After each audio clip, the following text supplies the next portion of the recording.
Hi friends, please subscribe to Amravati Media and press the bell icon for more latest updates. టీడీపీలో చేరితే YCP నేతల పరిస్థితి ఇదే. Telugu Desam party అధికారంలోకి వచ్చిన తరువాత కూడా ఒకంత డైలమాలో ఉంది. అధికారంలో ఉన్న పార్టీలో చేరేందుకు ఎవరైనా వస్తారు, చేరేందుకు ఉత్సాహం చూపుతారు. కానీ కార్యకర్తల మనోభావాలను కూడా తెలుసుకుని వ్యవహరించాల్సి ఉంటుంది. అప్పటి వరకు తమ పైన జులుం ప్రదర్శించిన నేతలనే చివరకు తమ జెండా కిందకు తీసుకురావడాన్ని కార్యకర్తలు అసలు హర్షించరు. పార్టీని బలోపేతం చేసుకోవడానికి చేరికలు అనివార్యమని అధినాయకత్వం భావించినప్పటికీ కేడర్లో అసంతృప్తికి మాత్రం కారణం అయి తీరుతుంది. గత ప్రభుత్వంలోనూ అదే జరిగింది. అప్పుడు కూడా టీడీపీ నుంచి అనేక మంది నేతలు పార్టీని వదిలి వెళ్ళిపోయారు. కానీ వాళ్ళంతా తిరిగి పార్టీలో చేరేందుకు సిద్ధమవుతుండడం కార్యకర్తలకు మింగుడు పడడం లేదు. ప్రస్తుత రాజకీయాలలో నాయకులు డమ్మీలు. వారు ఆర్థికంగా కొంతవరకు ఓట్లను సంపాదించే వీలుంటుంది.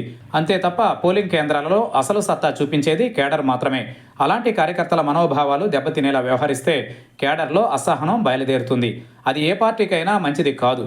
గత వైసీపీ ప్రభుత్వ హయాంలో ఇదే జరిగింది. ఎందరో నేతలను టీడీపీ నుంచి చేర్చుకున్నా వారు ఇప్పటికే పార్టీని వదిలేశారు. అధికారం లేకపోతే నాయకులు ఉండరు. ఇప్పుడు టీడీపీలో చేరే నేతలు కూడా రేపు ఒకవేళ అధికారం కోల్పోతే ఒక్క క్షణం కూడా ఆలోచించకుండా అధికార పార్టీలోకి వెళ్ళిపోతారు. ఈ సత్యాన్ని అధినాయకత్వం గ్రహిస్తే మంచిదన్న సూచనలు సోషల్ మీడియాలో వినిపిస్తున్నాయి. ఎమ్మెల్సీలుగా ఉన్న పోతుల సునీత, డొక్కా మాణిక్య వరప్రసాద్లను పార్టీలో చేర్చుకోవడం వల్ల ఏం ప్రయోజనం అంటూ కేడర్ నుంచి లీడర్ల వరకు సూటిగా ప్రశ్నించారంటే అది చాలదు అర్థం చేసుకోవడానికి. ఇక అంతటితో ఆగలేదు. కష్టకాలంలో పార్టీకి అండగా ఉండాల్సిన సమయంలో జెండాను వదిలేసి 5 ఏళ్లు అక్కడ ఎంజాయ్ చేసి మళ్ళీ ఇక్కడ అధికారంలోకి రావడానికి ప్రయత్నిస్తే వారిని ఏమనాలి? వారి వెంట 10-20 మందో కార్యకర్తలు వస్తారు తప్పించి నియోజకవర్గంలో ఓటర్లు మొత్తం గంపగుత్తుగా వచ్చే అవకాశం ఎంతమాత్రం లేదు. అయినా సరే పార్టీ బలోపేతమని బూచి చూపెట్టి నేతలను చేర్చుకునే పనికి టీడీపీ నాయకత్వం సిద్ధమవుతోంది. అయితే ఇందుకు ప్రత్యర్థిని బలహీనపరచాలనుకుంటుంది. కానీ జనంలో సానుభూతి వస్తుందన్న విషయం మాత్రం మరుస్తుంది.